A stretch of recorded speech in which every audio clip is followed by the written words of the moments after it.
Idag ska ni få följa med mig till min röstcoach Sofia Lilja. Vi ska ner här faktiskt. Här står dörren öppen till och med. Sofia går jag till för att ta hand om min röst. Jag får ofta frågor så här på YouTube, på min egen kanal och sådär.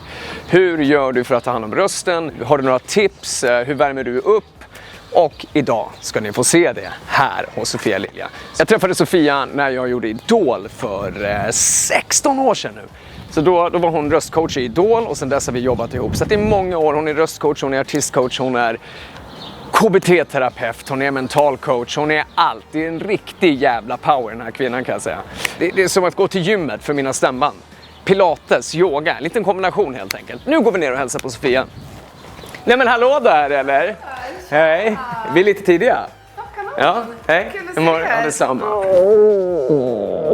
Det här är då Sofia. Ja, hallå där. 16 år av trygghet.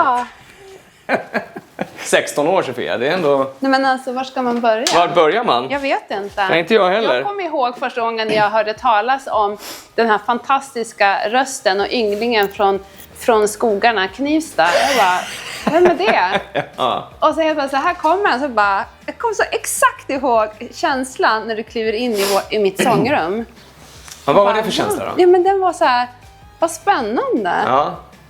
Ja. För den här stora rösten och så bara, ja men, jag menar, behöver jag säga mer? 16 år senare, I'm still here. Ja, exakt. Och jag var helt knockad. Du var ju på cirkus. Jag var på cirkus. Ja. Alltså, det var så sjukt bra. Nej men bra är ju en understatement. Det var, och så framförallt blev jag så tagen också av att det var så mycket kärlek i lokalen. Ja. Och musikerna och fansen som jag fick möjlighet att träffa på den där efterfesten. När man alltså, du vet hur folk pratar om dig, Erik? Nej. Nej men alltså att alla, förutom din fantastiska röst, artisteri, så är folk så knockade av den du är. Det är ju jag också. Men det är så fint att se det, alltså få det speglat. Mm. Ja, det är fint. Ja, Väldigt fint. Kan du ta in det här eller? Nej, det kan jag aldrig göra. Nej. I know. Kolla vad fint det är. Visst är det? Bara. Okej. Mage. På rygg. På rygg. Okej. Så.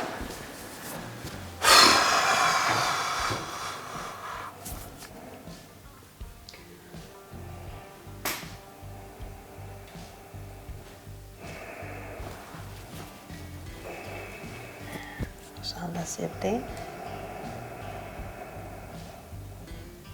Och flytta ut.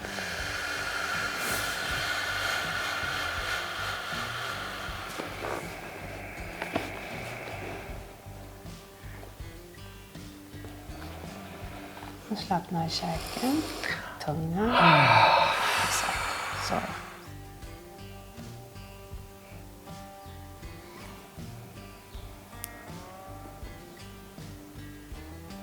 Eller om jag är där. De har jobbat hårt. För någon som tittar då, vad har det här med sång att göra? Det har allt med sång att göra. Hur skulle du beskriva skillnaden? Vad ger det för dig? Nej men det är alltså, det är kul för jag tänkte på kökarna just. Det har ju blivit så här på senare nu så känns det som att folk har fått upp ögonen för det. Hur mycket spänningar som sitter i kökarna, hur mycket stress som sitter i kökarna. Efter var det LeAnn Rimes som hade, det var någon video på henne. Vi har ju alltid gjort det, alltid jobbat käkarna. Och för mig så jag tycker all uthållighet, range, grit, allting sitter i att vara avslappnad här. Och när jag har jobbat mycket typ nu efter cirkus så känner jag att jag är spännare här, upp här, bak. Käkarna är jättespända. Och det blir en helt annan klang i rösten. Där man har jobbat igenom tungan också.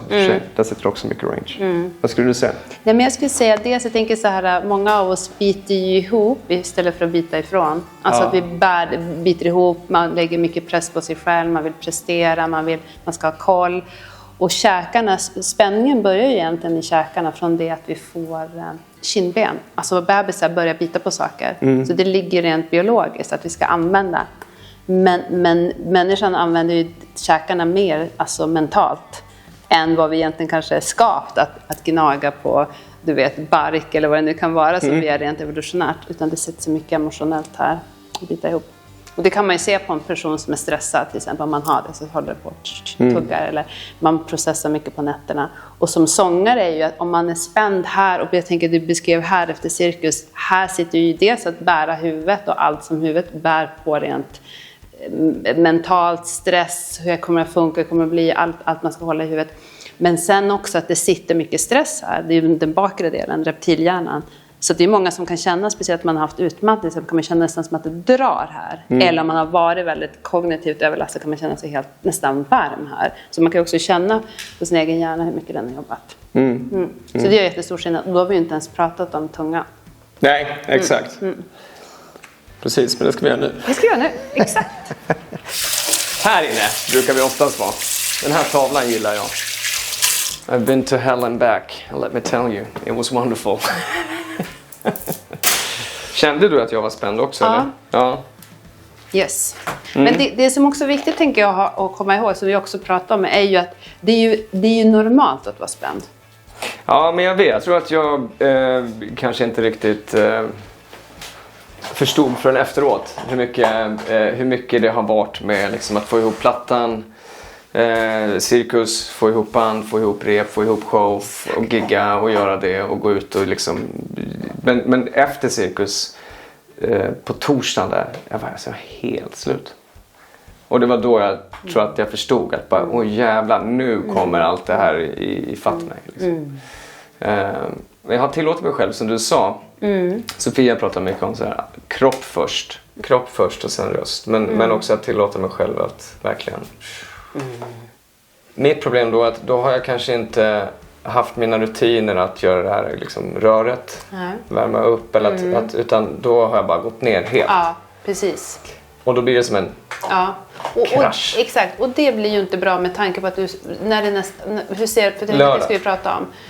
För att beroende på hur på något sätt de här mellanrummen är ju, det är superviktigt hur du använder dem beroende på vad rösten och huvudet och kroppen ska orka prestera. Så det inte blir att man bara maxa och så tömmer man ut och så krasch.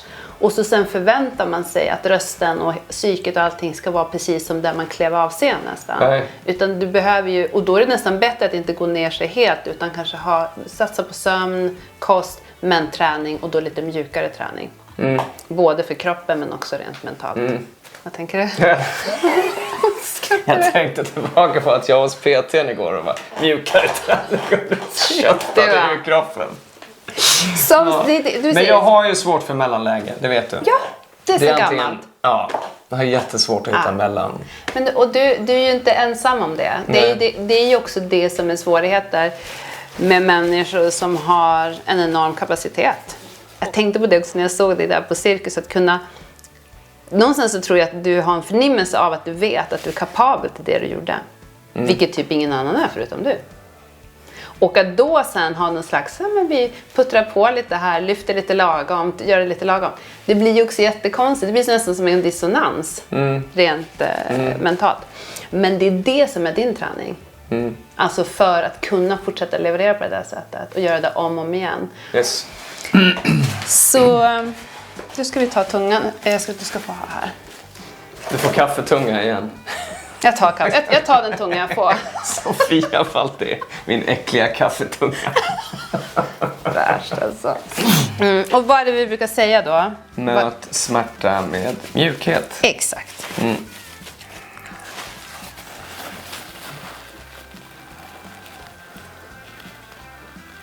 Typ han i huvudet lite.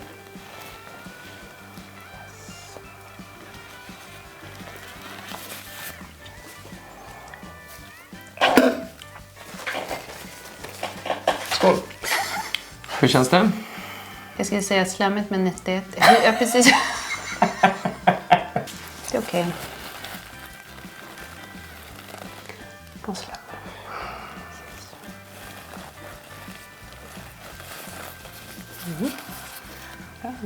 Nu. Käkarna. Käktrenden. Here we go. Där har vi något. Där. Oh.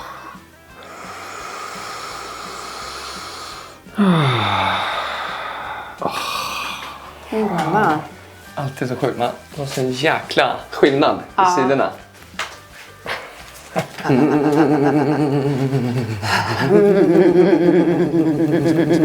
Andas in. Sträck ut ena sidan. Andas ut.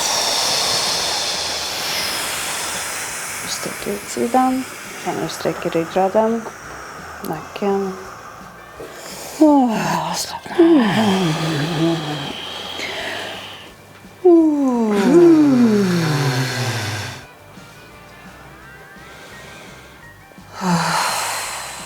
Och så över så det blir en vridning.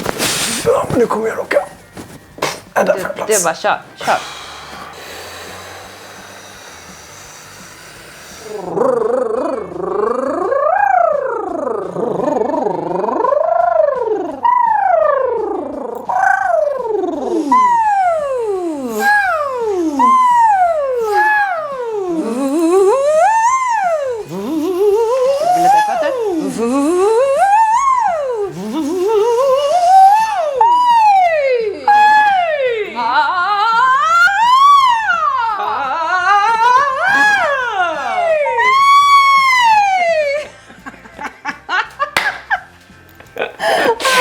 Vi hade ju kontakt inför det där och du frågade om kortisol och jag sa... Ja, nej men precis. Det var ett svagt moment. Ja, det var jävligt svagt. Vad var det som hände då? Jag vaknade på onsdagen efter cirkus och insåg bara att shit, jag har till gig att göra idag.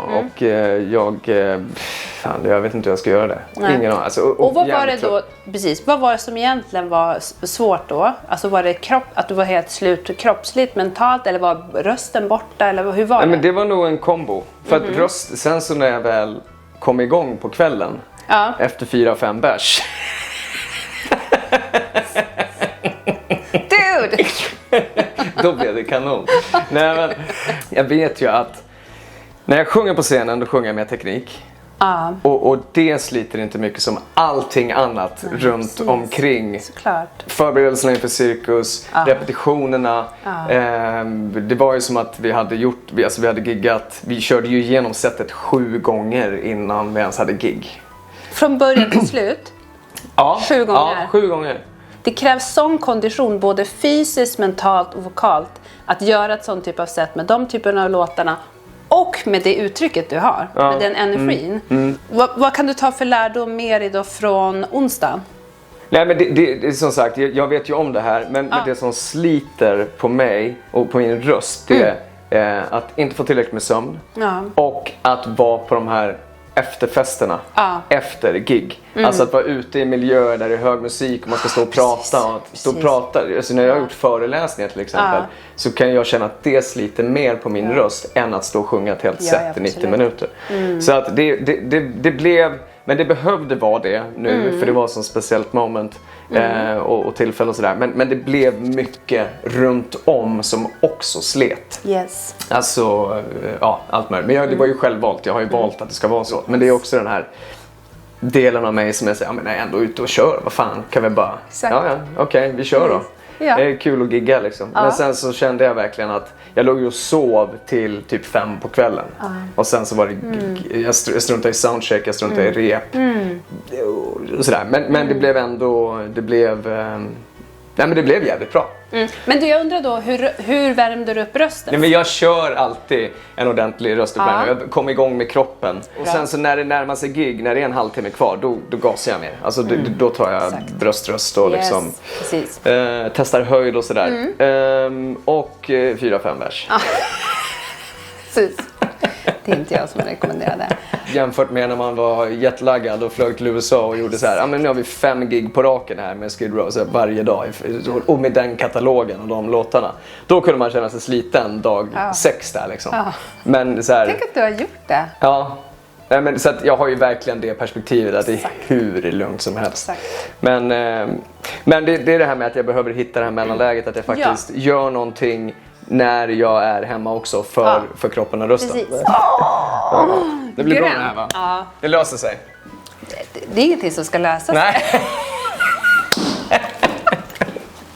Vad är det som ska lösa sig? Nej, ingenting. Allt är som det ska. Allt är som det ska.